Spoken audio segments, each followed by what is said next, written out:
चंद्रभागा समुद्र कूलरू उद्धार हेला मृत डॉल्फिन। स्पीड बोट और इंजिन डंगा साजुचंती काल।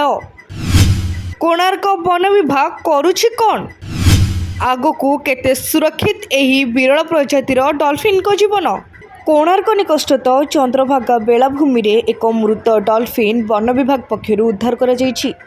बटल नोज प्रजातिर एही डॉल्फिन टी समुद्र कूल को चली आसिथिला। किछि पर्यटक और लाइफगार्ड माने ताकू समुद्र को छाड़िबाकू प्रयास करथिले, किंतु किछि समय परे डॉल्फिन रो मृत्यु घटी कूल रे लागिथिला। मृत डॉल्फिन रो खबर पाई कोणार्क वन विभाग कर्मचारी घटनास्थल रे पहुंची ताकू उद्धार करी व्यवच्छेद निमंते कोणार्क प्राणी चिकित्सालय को पठाइथिले। डॉल्फिन टी समुद्र मध्य कौनसी इंजिन चलित डंगा किंबा स्पीड बोट माड़े मृत्युवरण करी समुद्र रे भासी भासी कूल को चली आसिथिबा अनुमान करा जाउछि। एठारे सूचना थाइपारे कि ऑलिव रिडल कईंच मान सुरक्षा पाई निर्दिष्ट किछि अंचल रे माछ न मारिबा निमंते कटकणा रही। समुद्रर निर्दिष्ट अंचल रे बोट इंजिन चलित डंगा सहित जाल पकेबाकू बारण करा जायछि।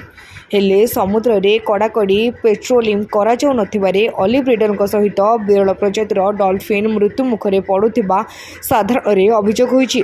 डॉल्फिन गुड़िक प्रायतः समुद्र कूल रे दल दल होई जलक्रीड़ा करिथांती।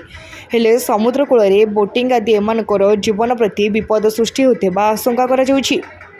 वन विभाग और मत्स्य विभाग एथिप्रति दृष्टि देबाकू परिवेशविद माने दाबी प्रकाश करछन्ती। मृत डॉल्फिन टी को व्यवच्छेद करा परे मृत्युर प्रकृत कारण कौन बोली जना पड़िबो बोली कोणार्क वन्यप्राणी वनांचल अधिकारी सुदर्शन देहुरी सूचना दैछन्ती। कोणार्करू ज्ञानरंजन विश्वालଙ୍କ रिपोर्ट तीर्थक्षेत्र लाइव।